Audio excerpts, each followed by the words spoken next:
जय हिंद दोस्तों, आपका एक बार फिर से स्वागत है हमारे YouTube channel static GK by RJ पर।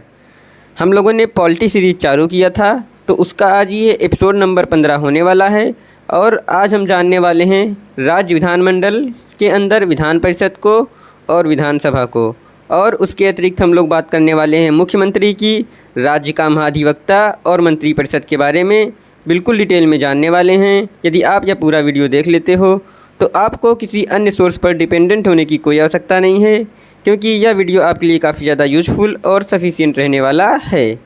दोस्तों, मैं आपको बता दूं कि हम पॉलिटी सीरीज में अनुच्छेद नंबर 1 से लेकर के अनुच्छेद 395 तक पूरा कंप्लीट करने वाले हैं, और इसके अतिरिक्त संविधान संशोधन, अनुसूची, ये सब भी हम लोग इस सीरीज़ में देखने वाले हैं।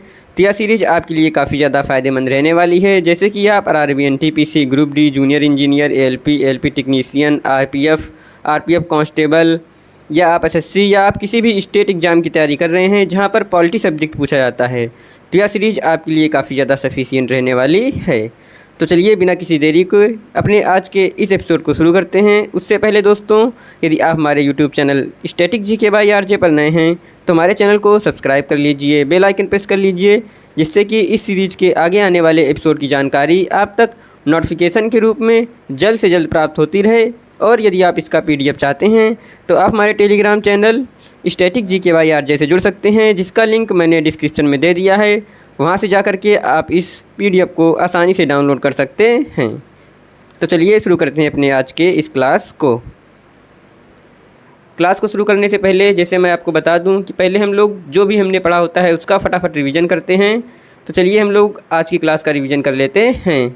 भाग 1, संघ और उसके राज्य क्षेत्र, ये हमारा अनुच्छेद 1 से लेकर के 4 तक आता है। और हमारा अनुच्छेद नंबर 1 है इंडिया या भारत राज्यों का संघ है। अनुच्छेद 2 भारत के संघ में नए राज्यों का प्रवेश और स्थापना। अनुच्छेद 3 भारत की सीमा के अंतर्गत नए राज्यों का निर्माण और वर्तमान राज्यों के क्षेत्र सीमाओं या नामों में परिवर्तन। अनुच्छेद 4 अनुच्छेद 2 और 3 में किए गए संशोधन साधारण बहुमत के माध्यम से किए जाते हैं। इनके लिए अनुच्छेद 368 के तहत संविधान संशोधन की आवश्यकता नहीं होती है। अनुच्छेद 5 जो हमारा भाग 2 नागरिकता से चालू होता है, और ये अनुच्छेद 5 से लेकर 11 तक हैं। अनुच्छेद 5 26 जनवरी 1950 को भारत के नागरिक कौन थे। अनुच्छेद 6 पाकिस्तान से भारत आने वाले लोगों के बारे में प्रावधान। अनुच्छेद 7 भारत से पाकिस्तान जाने वाले लोगों के बारे में प्रावधान। अनुच्छेद 8 भारत के बाहर रहने वाले भारतीय उद्भव के कुछ व्यक्तियों के नागरिकता के अधिकार। अनुच्छेद 9 यदि किसी व्यक्ति या नागरिक ने भारत की नागरिकता छोड़ किसी अन्य देश की नागरिकता स्वेच्छा से ग्रहण कर ली है तो उसकी भारत की नागरिकता स्वतः समाप्त हो जाएगी।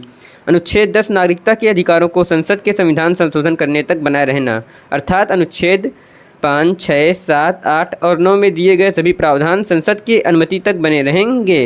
अनुच्छेद 11 नागरिकता के संबंध में विधि बनाने का अधिकार सिर्फ भारत के संसद को प्राप्त है, अतः राज्य सरकार या विधानमंडल नागरिकता के संबंध में विधि बनाने का अधिकार नहीं रखता है। अब चालू होता है हमारा भाग 3 मौलिक अधिकार, जो हमारा अनुच्छेद 12 से 35 तक है। अनुच्छेद 12 राज्य की परिभाषा। अनुच्छेद 13 इसके अंतर्गत राज्य किसी ऐसे कानून का निर्माण नहीं करेगा जो मौलिक अधिकारों के विरुद्ध हो। अनुच्छेद 14 इस अनुच्छेद में 2 प्रावधान हैं। पहला है विधि के समक्ष समानता, जो कि ब्रिटेन के संविधान से लिया गया है। दूसरा है विधियों का समान संरक्षण, और यह अमेरिका के संविधान से लिया गया है। अनुच्छेद 15 राज्य किसी नागरिक के साथ जाति, धर्म, लिंग, जन्म स्थान, मूल वंश के आधार पर कोई भेदभाव नहीं करेगा। अनुच्छेद 16 लोक नियोजन में समानता। अनुच्छेद 17 अस्पृश्यता का अंत। अनुच्छेद 18 उपाधियों का अंत। अनुच्छेद 19 स्वतंत्रता का अधिकार। अनुच्छेद 20 अपराधों के लिए 2 सिद्धि के संबंध में संरक्षण। अनुच्छेद 21 प्राण एवं दैहिक स्वतंत्रता। अनुच्छेद 21 का शिक्षा का अधिकार। अनुच्छेद 22 कुछ दशाओं में गिरफ्तारी और निरोध से संरक्षण। अनुच्छेद 23 मानव दुर्व्यापार और बलात्श्रम के विरुद्ध अधिकार। अनुच्छेद 24 कारखानों आदि में बालकों के नियोजन पर प्रतिबंध। अनुच्छेद 25 धर्म के अंतःकरण मानने, आचरण करने, प्रचार करने का अधिकार। अनुच्छेद 26 धार्मिक कार्यों के प्रबंधन का अधिकार। अनुच्छेद 27 धार्मिक कर न देने की स्वतंत्रता, यानी धार्मिक कार्य का धन टैक्स फ्री होगा। अनुच्छेद 28 सरकारी खर्च से चलने वाले संस्थान में धार्मिक शिक्षा नहीं दी जाएगी। अनुच्छेद 29 अल्पसंख्यकों के हितों की रक्षा। अनुच्छेद 30 अल्पसंख्यक अपनी संस्थान खोल सकते हैं। अनुच्छेद 31 संपत्ति का अधिकार। 44वें संविधान संशोधन 1978 के माध्यम से संपत्ति के अधिकार को अनुच्छेद 300 का के तहत कानूनी अधिकार बना दिया गया। अनुच्छेद 32 संवैधानिक उपचारों का अधिकार। अनुच्छेद 33 संसद को सैन्य बल, लोक व्यवस्था बनाने वाले, अधिसूचना, आईबी से जुड़े लोगों के मौलिक अधिकारों को प्रतिबंधित करने का अधिकार है। इसका कारण है अनुशासन बनाए रखना। अनुच्छेद 34 जिस जगह सैन्य कानून लागू होगा उस क्षेत्र के लोगों के मौलिक अधिकारों पर प्रतिबंध लगाया जा सकता है। अनुच्छेद 35 मौलिक अधिकारों में संशोधन करने की शक्ति सिर्फ भारत की संसद के पास है, राज्य विधानमंडल के पास नहीं है।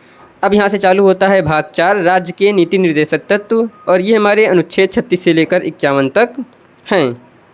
अनुच्छेद 36, इस अनुच्छेद में राज्य की परिभाषा दी गई है। यह परिभाषा अनुच्छेद 12 की तरह है। अनुच्छेद 37 राज्य नीति निर्देशक तत्व न्यायालय द्वारा परिवर्तनीय है, अतः इनकी प्राप्ति के लिए न्यायालय जाने का अधिकार नहीं है। दोस्तों, यदि आप इनको डिटेल में देखना चाहते हैं तो आपको हमारे सारे एपिसोड देखने पड़ेंगे, जिसकी मैंने प्ले लिस्ट बना दिया है और उसका डिस्क्रिप्शन में मैंने लिंक दे दिया है, वहां से जा करके इसको आप डिटेल में देख सकते हैं। अनुच्छेद 38 राज्य लोक कल्याण की अभिवृद्धि के लिए सामाजिक व्यवस्था बनाएगा। अनुच्छेद 39 स्त्री और पुरुष को समान कार्य के लिए समान वेतन। अनुच्छेद 39 का समान न्याय और निःशुल्क विधि सहायता। अनुच्छेद 40 इसके तहत ग्राम पंचायतों का गठन किया गया, परंतु संवैधानिक दर्जा 73वें और 74वें संविधान संशोधन के माध्यम से 1992 में दिया गया था। अनुच्छेद 41 कुछ दशाओं में काम, शिक्षा और लोक सहायता पाने का अधिकार। अनुच्छेद 42 राज्य काम की न्याय संगत और मानवोचित दशाओं तथा प्रसूति सहायिका का बंद करेगा। अनुच्छेद 43 राज्य कर्मकारों के निर्वाह के लिए मजदूरी, जीवन स्तर एवं अवकाश की व्यवस्था करेगा और कुटीर उद्योगों को प्रोत्साहित करेगा। अनुच्छेद 43A राज्य उद्योगों में लगे उपक्रमों संगठनों के प्रबंधन में कर्मकारों का भाग लेना सुनिश्चित करेगा। अनुच्छेद 43B राज्य सहकारी समितियों के स्वैच्छिक गठन के बारे में प्रावधान करता है। अनुच्छेद 44 नागरिकों के लिए एक समान सिविल संहिता लागू करने का राज्य प्रयास करेगा। अनुच्छेद 45 राज्य 0 से 14 वर्ष के बच्चों को प्रारंभिक बाल व्यवस्था की देखभाल करेगा और शिक्षा की व्यवस्था करेगा। अनुच्छेद 46 राज्य अनुसूचित जातियों, अनुसूचित जनजातियों और दुर्बल वर्ग के लोगों के लिए शिक्षा और धन के संबंधी हितों की रक्षा करेगा। अनुच्छेद 47 राज्य लोगों के पोषाहार, जीवन स्तर और लोक स्वास्थ्य को सुधारने का कर्तव्य करेगा। मादक पदार्थों, नशीले पदार्थों के सेवन पर प्रतिषेध करेगा। औषधियों में मादक पदार्थ के प्रयोग पर रोक नहीं है। अनुच्छेद 48 कृषि और पशुपालन का संगठन। राज्य कृषि पशुपालन में आधुनिक वैज्ञानिक प्रणाली का प्रयोग करेगा। गाय, बछड़ा, दुधारू पशुओं की नस्लों का परीक्षण करेगा। गौवध को प्रतिषेध करेगा। अनुच्छेद 48A राज्य पर्यावरण संरक्षण व संवर्धन तथा वन व वन्य जीवों की रक्षा करने का प्रयास करेगा। अनुच्छेद 49 राज्य राष्ट्रीय महत्व के स्मारकों, स्थानों, वस्तुओं का संरक्षण करेगा। अनुच्छेद 50 राज्य लोक सेवाओं में कार्यपालिका से न्यायपालिका का पृथक करने के लिए कदम उठाएगा। अनुच्छेद 51 अंतर्राष्ट्रीय विवाद को शांति के साथ सुलझाना।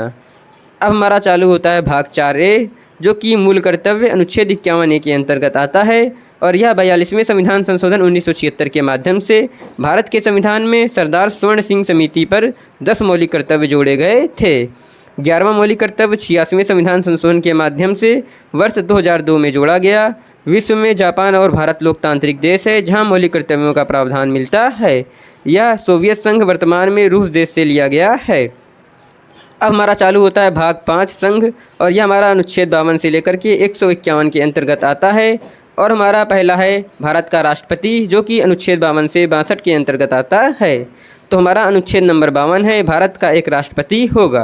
अनुच्छेद 53 कार्यपालिका की शक्ति राष्ट्रपति में निहित होगी और उसका प्रयोग वह इस संविधान के अनुसार प्रत्यक्षता या अपने अधीनस्थ अधिकारियों के माध्यम से करेगा।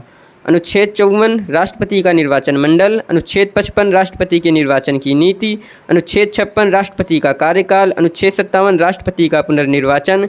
अनुच्छेद 58 राष्ट्रपति की योग्यताएं। अनुच्छेद 59 राष्ट्रपति के पद की शर्तें। अनुच्छेद 60 राष्ट्रपति का शपथ। अनुच्छेद 61 महाभियोग की प्रक्रिया। अनुच्छेद 62 राष्ट्रपति का पद रिक्त होना।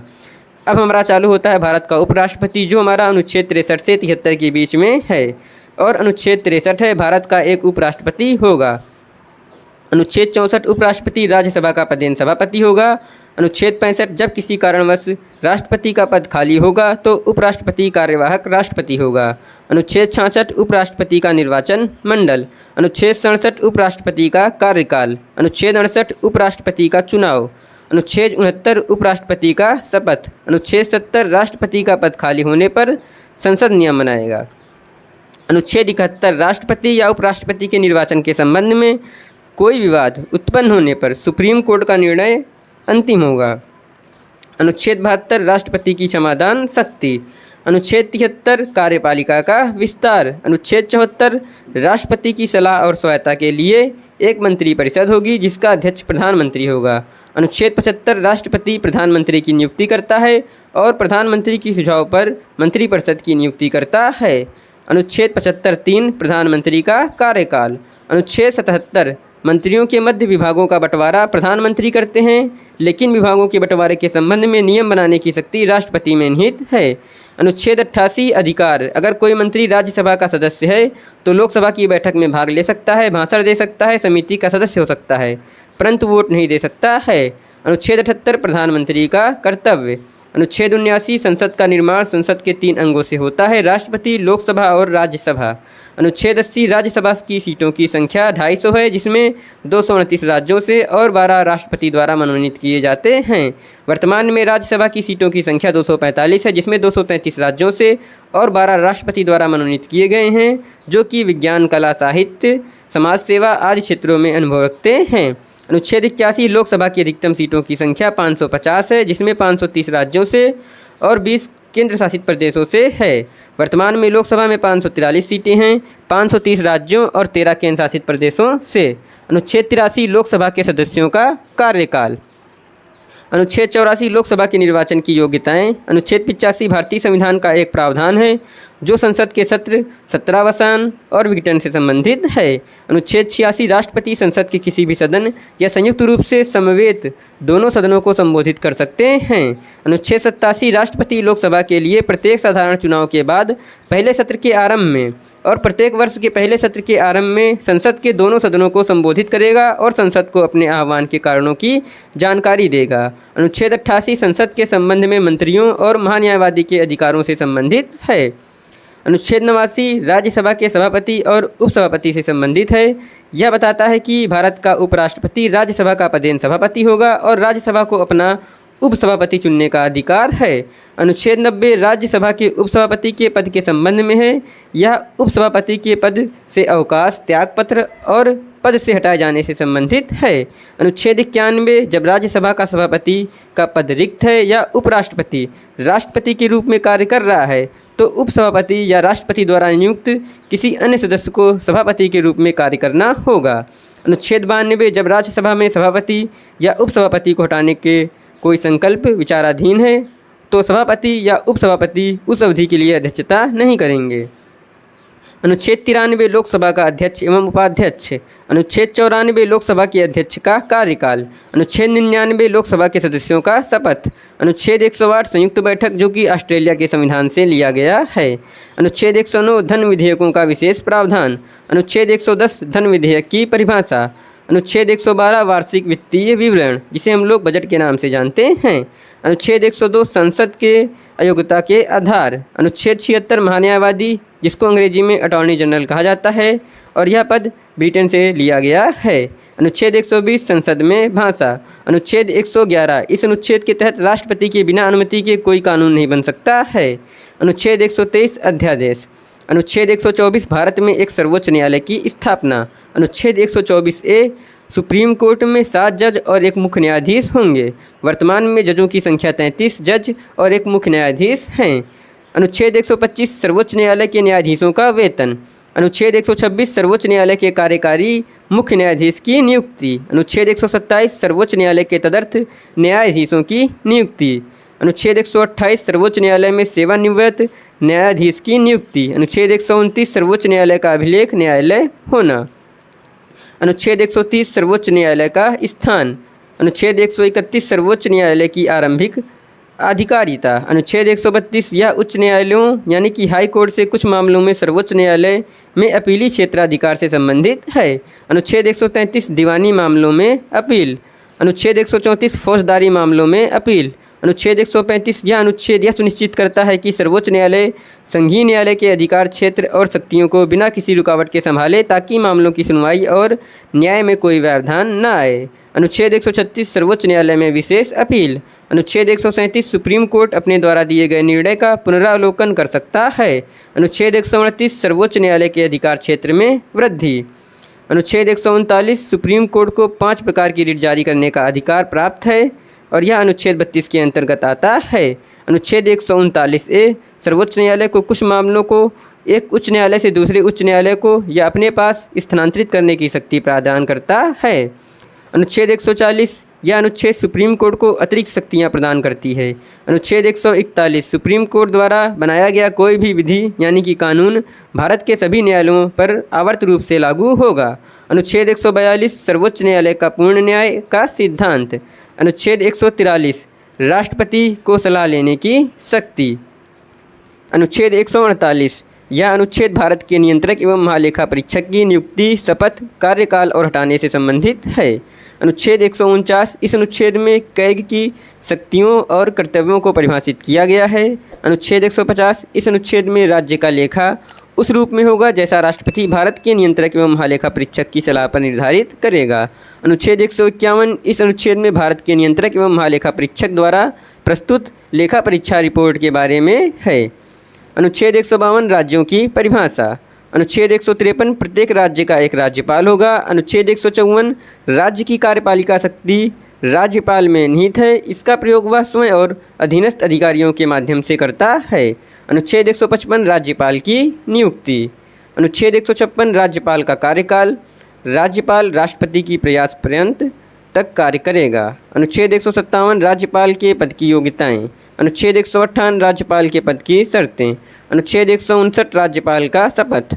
अनुच्छेद 160 राज्यपाल का पद अगर खाली होता है तो ऐसी स्थिति में पद कौन ग्रहण करेगा, इसका प्रावधान संविधान में नहीं किया गया है। प्रावधान करने की शक्ति राष्ट्रपति में निहित है। अनुच्छेद 161 राज्यपाल की न्यायिक शक्ति। अनुच्छेद 162 यह अनुच्छेद राज्य की कार्यकारी शक्ति को परिभाषित करता है जो राज्यपाल में निहित होती है। तो दोस्तों यह रिवीजन वाला पार्ट हमारा यहाँ पर समाप्त होता है। यदि आप इसको डिटेल में देखना चाहते हैं तो आपको हमारे सारे एपिसोड देखने पड़ेंगे, जिसका लिंक मैंने डिस्क्रिप्शन में दे दिया है और मैंने सारे एपिसोड की एक प्लेलिस्ट भी बना दिया है। तो आप वहाँ से जा कर के आसानी से हमारे सारे एपिसोड को देख सकते हैं जिसमें मैंने डिटेल में चर्चा की हुई है। तो चलिए शुरू करते हैं अपने आज के इस क्लास को।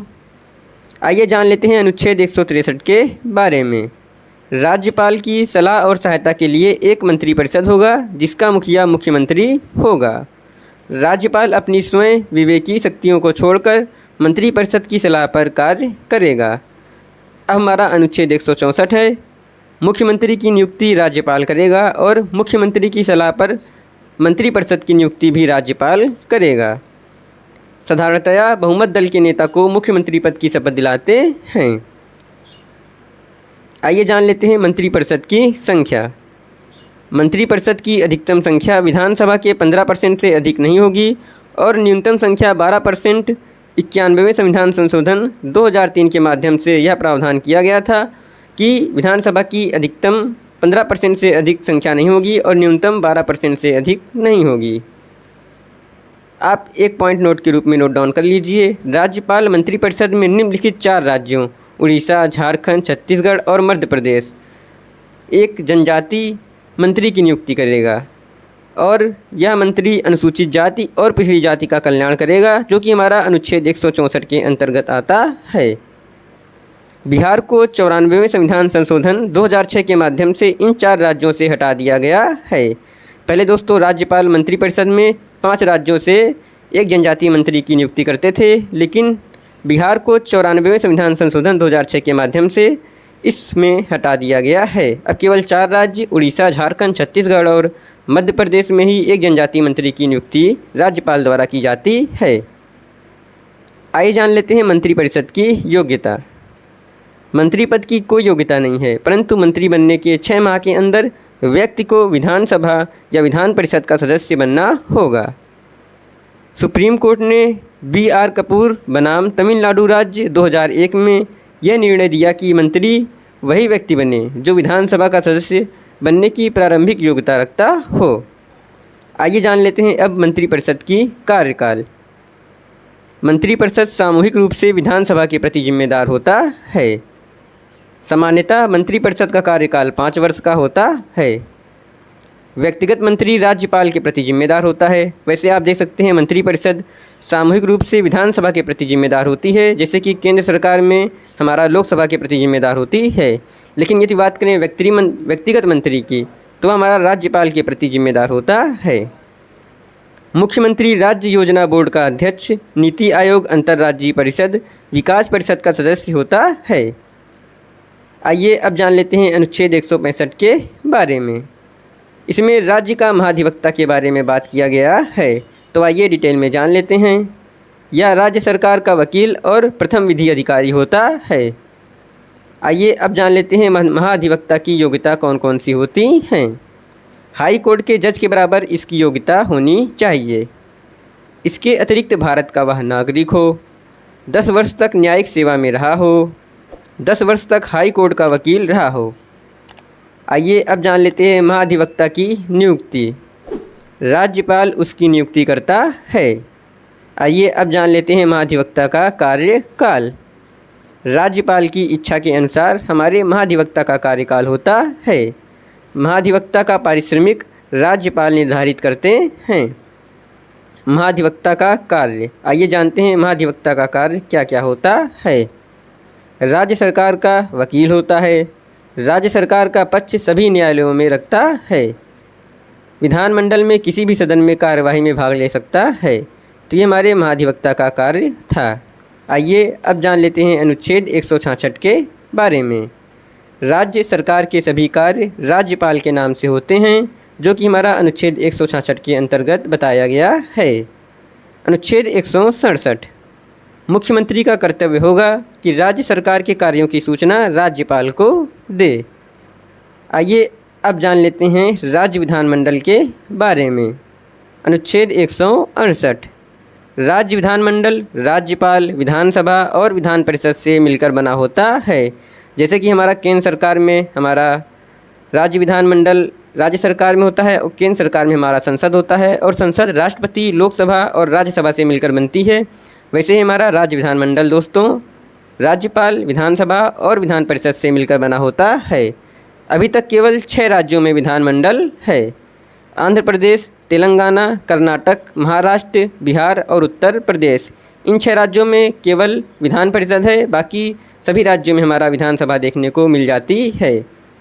आप एक पॉइंट नोट के रूप में नोट डाउन कर लीजिए। विधान परिषद वाले राज्यों को अनुच्छेद 168 के तहत साधारण बहुमत से जोड़ा जाता है, न कि अनुच्छेद 368 के तहत संविधान संशोधन के माध्यम से। आइए अब जान लेते हैं विधान परिषद के बारे में। अनुच्छेद 169, विधान परिषद का गठन संसद करता है। विधानसभा के उपस्थित सदस्य के 2/3 के मतदान के बहुमत से संकल्प पारित करेगी। उसके बाद संसद साधारण बहुमत से प्रस्ताव पारित करके विधान परिषद का गठन करेगी। यह संसद पर निर्भर करता है कि वह किसी राज्य में विधान परिषद का गठन करे या न करे। इस संबंध में राज्य की विधानसभा की शक्ति सीमित है। आइए अब जानते हैं विधान परिषद को समाप्त कैसे किया जाता है। विधान परिषद को समाप्त करने की प्रक्रिया विधान परिषद के गठन करने की प्रक्रिया के समान ही है। विधान परिषद को समाप्त संसद करता है और समाप्त करने की प्रक्रिया की शुरुआत विधानसभा में होती है। तो ये हमारा विधान परिषद से कुछ इम्पोर्टेंट पॉइंट था जो मैंने आपके साथ डिस्कस कर लिया है। आइए अब जानते हैं विधान परिषद की संरचना। अनुच्छेद 171, विधान परिषद में न्यूनतम 40 सदस्य होंगे। विधान परिषद में अधिकतम सदस्यों की संख्या विधानसभा की कुल सीटों का 1/3 से अधिक नहीं होगा। यानी कि जिस राज्य में विधानसभा की जितनी सीटें हैं उससे कम से कम 1/3 सीटें हमारे विधान परिषद की सदस्य संख्या की होती हैं। विधान परिषद में सीटों का राज्यवार आवंटन। आइए हम जान लेते हैं जो हमारे 6 राज्य में विधान परिषद है उसमें कितने सीटों की संख्या किस राज्य में दी गई है। तो आइए एक एक करके समझ लेते हैं। सबसे पहला है हमारा उत्तर प्रदेश। यहाँ पर विधान परिषद की 100 सीटें हैं और सबसे ज़्यादा विधान परिषद की सीट हमारे उत्तर प्रदेश में ही है। दूसरा है हमारा बिहार। यहाँ पर विधान परिषद में 75 सीटें हैं। तीसरे नंबर पर है महाराष्ट्र। यहाँ पर 78 सीटें विधान परिषद में हैं। चौथा है कर्नाटक। यहाँ पर 75 सीटें हैं। पाँचवा है तेलंगाना। यहाँ पर विधान परिषद की 40 सीटें हैं। और छठा है हमारा आंध्र प्रदेश। यहाँ पर विधान परिषद की 50 सीटें हैं। तो आप देख सकते हैं सबसे ज़्यादा विधान परिषद की सीटें उत्तर प्रदेश राज्य में हैं और दूसरे नंबर पर हमारा महाराष्ट्र और तीसरे नंबर पर क्रमशः बिहार और कर्नाटक राज्य हमारे विधान परिषद की सीटों के संख्या के बराबर हैं। तो आइए अब जान लेते हैं विधानसभा के बारे में।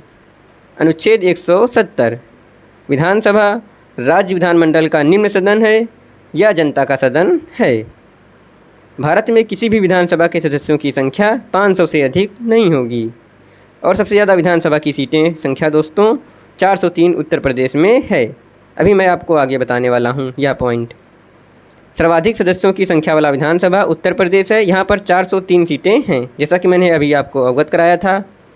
न्यूनतम सदस्यों वाला राज्य सिक्किम राज्य है, जहाँ पर केवल 32 सीटें हैं। वहीं केंद्र शासित प्रदेश में पुडुचेरी है। भारत में न्यूनतम विधानसभा सीटों वाला राज्य या केंद्र शासित प्रदेश पुडुचेरी है, जहाँ पर केवल 30 सीटें हैं। यदि आपसे क्वेश्चन पूछे कि भारत में न्यूनतम विधानसभा सीटों वाला राज्य कौन सा है, तो आप सिक्किम टिक कीजिएगा। लेकिन यदि आपको ऑप्शन में राज्य या केंद्र शासित प्रदेश दोनों पूछ ले, तो आपको पुडुचेरी ऑप्शन लगाना होगा, क्योंकि वहाँ पर केवल 30 सीटें ही विधानसभा की हैं। सीटों की संख्या का निर्धारण जनसंख्या के आधार पर होता है। 1971 की जनगणना को 2026 तक सीमित कर दिया गया है। यानी कि दोस्तों जो अभी हमारे तत्काल में विधानसभा की सीटें हैं वो 1971 की जनगणना के हिसाब से हैं, और ये 2026 तक ज्यों की त्यों बनी रहने वाली हैं। आइए अब जान लेते हैं विधानसभा का चुनाव, यानी कि विधानसभा का चुनाव किस प्रकार से होता है।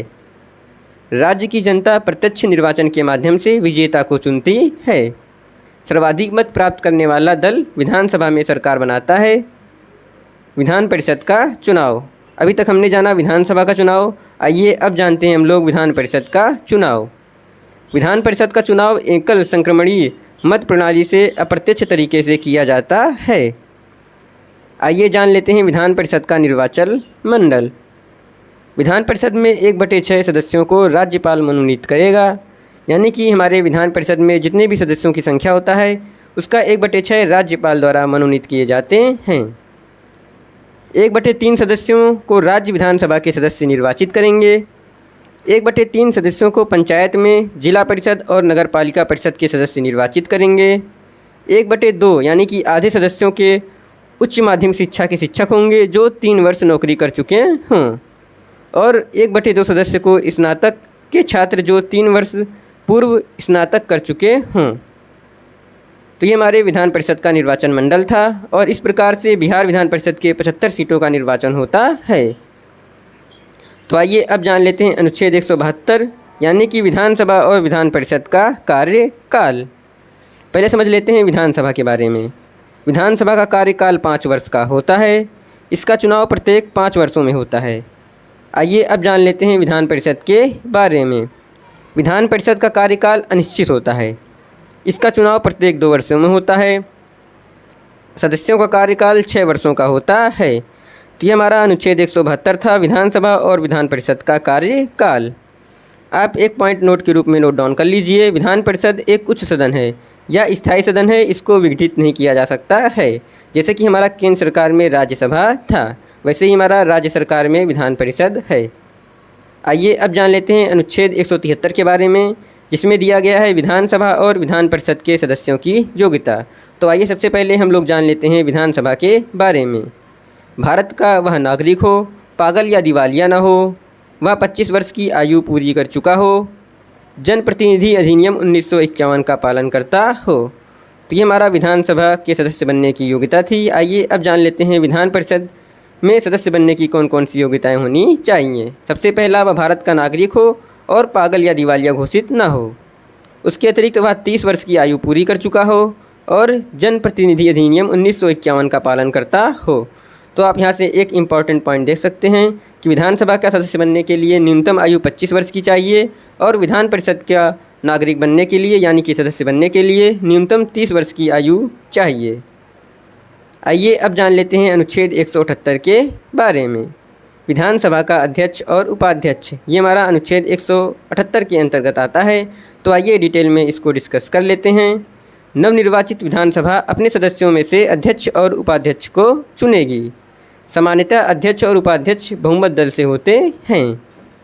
अध्यक्ष और उपाध्यक्ष अपने पद की शपथ नहीं लेते हैं, इनकी शपथ विधानसभा के सदस्य के तौर पर होती है। तो ये हमारा अनुच्छेद 178 था।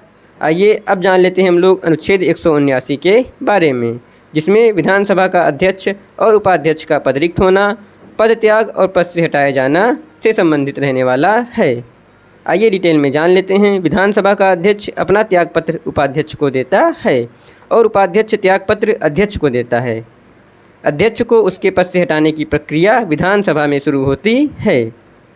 विधानसभा अपने प्रभारी बहुमत से 50% + 1 यदि प्रस्ताव पारित करती है तो अध्यक्ष को हटा हुआ मान लिया जाता है। जब अध्यक्ष को हटाने की प्रक्रिया चल रही होती है तो वह निर्णायक मत का प्रयोग नहीं कर सकता है। विधानसभा का पीठासीन अधिकारी नहीं हो सकता है, परंतु सदस्य के तौर पर उपस्थित रह सकता है। तो ये हमारा अनुच्छेद 179 था, जिसको मैंने डिटेल में डिस्कस कर लिया है। आइए अब समझ लेते हैं अनुच्छेद 180 के बारे में, जिसमें अध्यक्ष के पद के कर्तव्यों का पालन करने या अध्यक्ष के रूप में कार्य करने की उपाध्यक्ष या अन्य व्यक्ति की शक्ति के बारे में डिटेल में बताया गया है। तो आइए जान लेते हैं। अध्यक्ष की अनुपस्थिति में उपाध्यक्ष अध्यक्ष की शक्तियों का प्रयोग करता है। उपाध्यक्ष के न होने पर राज्यपाल द्वारा नियुक्त व्यक्ति विधानसभा का कार्य संचालन करता है। आइए अब समझ लेते हैं अनुच्छेद 181 के बारे में। जब अध्यक्ष या उपाध्यक्ष को पद से हटाने का कोई संकल्प विचाराधीन है तो वह सदन का पीठासीन अधिकारी नहीं रह सकता है। यह हमारा अनुच्छेद 181 में बताया गया है। आइए अब जान लेते हैं अनुच्छेद 182 के बारे में। विधान परिषद का सभापति और उपसभापति की बात अनुच्छेद 182 में की गई है। तो आइए इसको डिटेल में डिस्कस कर लेते हैं। नवनिर्वाचित विधान परिषद अपने सदस्यों में से सभापति और उपसभापति का चुनाव करेगी। यह हमारा अनुच्छेद 182 के अंतर्गत था। आइए अब समझ लेते हैं अनुच्छेद 183 को।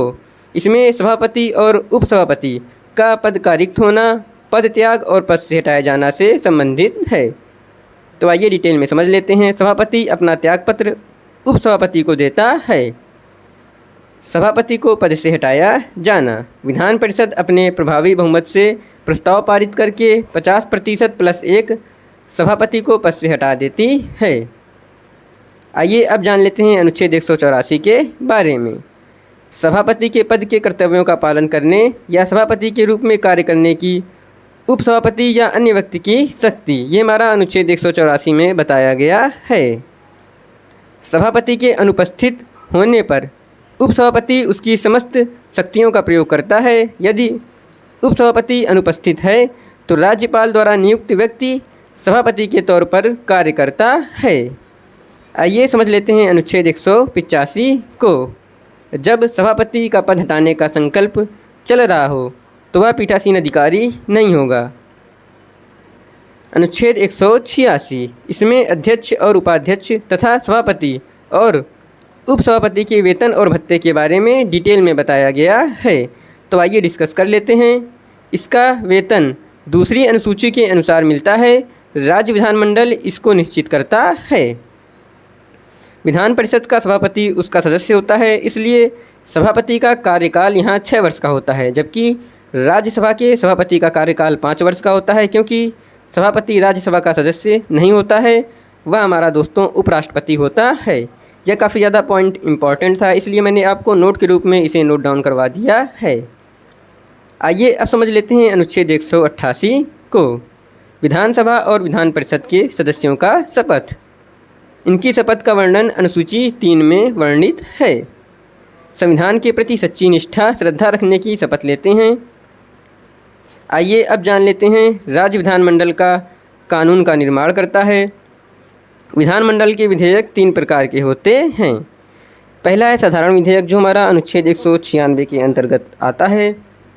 दूसरा है धन विधेयक, जो हमारा अनुच्छेद 199 के अंतर्गत आता है।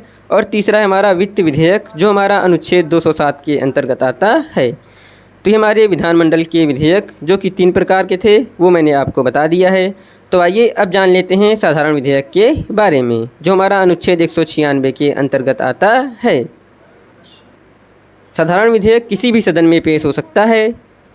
विधेयक के 3 चरण होते हैं। जो हमारा दोस्तों साधारण विधेयक होता है, इसके 3 चरण होते हैं। पहला है हमारा विधेयक को पेश करना, दूसरा है विधेयक पर चर्चा करना और तीसरा है विधेयक पर वोटिंग करना। तो ये हमारे साधारण विधेयक के 3 चरण थे जो मैंने आपके साथ डिस्कस कर लिए हैं। तो आइए अब हम समझ लेते हैं साधारण विधेयक की प्रक्रिया क्या होती है। यदि विधानसभा में विधेयक पेश और पारित होता है तो विधान परिषद जाता है। विधान परिषद उस विधेयक को पारित कर सकती है, संशोधन के साथ पारित कर सकती है, पुनर्विचार के लिए वापस कर सकती है या अधिकतम 3 महीने तक रोक सकती है। विधानसभा विधान परिषद के विधेयक को ज्यों का त्यों पारित कर सकती है, फिर से विधान परिषद को विधेयक भेज सकती है। विधान परिषद विधेयक को पारित कर सकती है, विधेयक को अधिकतम 1 महीना रोक सकती है। विधान परिषद अधिकतम 4 महीने 3+1 विधानसभा के विधेयक को रोक सकती है। आप एक पॉइंट नोट के रूप में नोट डाउन कर लीजिए दोस्तों, विधेयक पर संयुक्त अधिवेशन का प्रावधान नहीं है, जैसा कि हमारा केंद्र सरकार में भी ऐसा ही सिस्टम था। तो ये हमारा साधारण विधेयक की प्रक्रिया थी, जिसमें विधानसभा और विधान परिषद का क्या रोल था उसको मैंने आपके साथ डिटेल में डिस्कस कर लिया है। तो आइए अब बढ़ते हैं हम लोग अनुच्छेद 200 की ओर, और हमारा अनुच्छेद 200 है विधेयक पर राज्यपाल की अनुमति। आइए डिटेल में जान लेते हैं। अनुमति दे सकता है, अनुमति नहीं भी दे सकता है, पुनर्विचार के लिए लौटा सकता है, राष्ट्रपति के लिए आरक्षित भी कर सकता है। तो ये हमारा विधेयक पर राज्यपाल की अनुमति की शक्ति थी। और हमारा चौथा था पुनर्विचार के लिए लौटा सकता है, राष्ट्रपति के लिए आरक्षित कर सकता है। तो आइए अब हम लोग जान लेते हैं अनुच्छेद 201 के बारे में, जिसका मैंने लास्ट पॉइंट बताया था, राष्ट्रपति के लिए आरक्षित राज्य का विधेयक क्या होता है, उसका डिटेल में डिस्कस अनुच्छेद 201 में दिया गया है। तो आइए आपके साथ शेयर कर लेते हैं। राष्ट्रपति अनुमति दे सकते हैं, राष्ट्रपति पुनर्विचार के लिए वापस कर सकते हैं, राष्ट्रपति राज्य विधानमंडल के विधेयक को कितनी भी बार वापस कर सकते हैं, राज्य विधानमंडल को हर 6 महीने में विधेयक को पारित करके राष्ट्रपति के पास भेजना होता है। तो ये हमारा अनुच्छेद 201 था, राष्ट्रपति के लिए आरक्षित राज्य का विधेयक। आइए अब जान लेते हैं अनुच्छेद 213 के बारे में, जिसमें राज्य के अध्यादेश के बारे में बात की गई है। जब राज्य विधानमंडल के दोनों सदनों में से विधानसभा ना चल रही हो तो राज्यपाल अध्यादेश के माध्यम से विधि निर्माण करता है। अध्यादेश न्यूनतम 6 सप्ताह और अधिकतम 6 महीने तक रहता है। 6 महीने के बाद यह विधानमंडल पारित नहीं करता है तो अध्यादेश समाप्त हो जाता है। सेम जैसे कि केंद्र सरकार में था, हमारा राष्ट्रपति अध्यादेश जैसे लाते थे। आइए अब जान लेते हैं विधानसभा और विधान परिषद के सामान्य शक्ति के बारे में। साधारण विधेयक के संबंध में, वित्त विधेयक में राज्य संवैधानिक संस्थाओं के अधिकारियों के हटाने के संबंध में, राज्यपाल के अध्यादेश को पारित करने के संबंध में।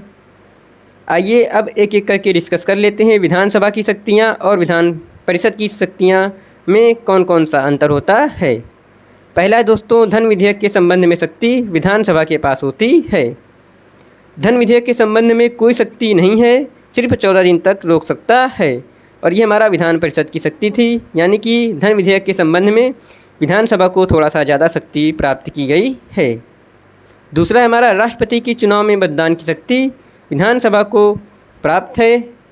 राष्ट्रपति के चुनाव में विधान परिषद को कोई भी शक्ति नहीं प्रदान की गई है। मंत्रिपरिषद सामूहिक रूप से विधानसभा के प्रति जिम्मेदार होगी, जैसा कि मैंने आपको पिछले पॉइंट में डिस्कस किया था, जबकि विधान परिषद में ऐसा कोई भी रूल नहीं है।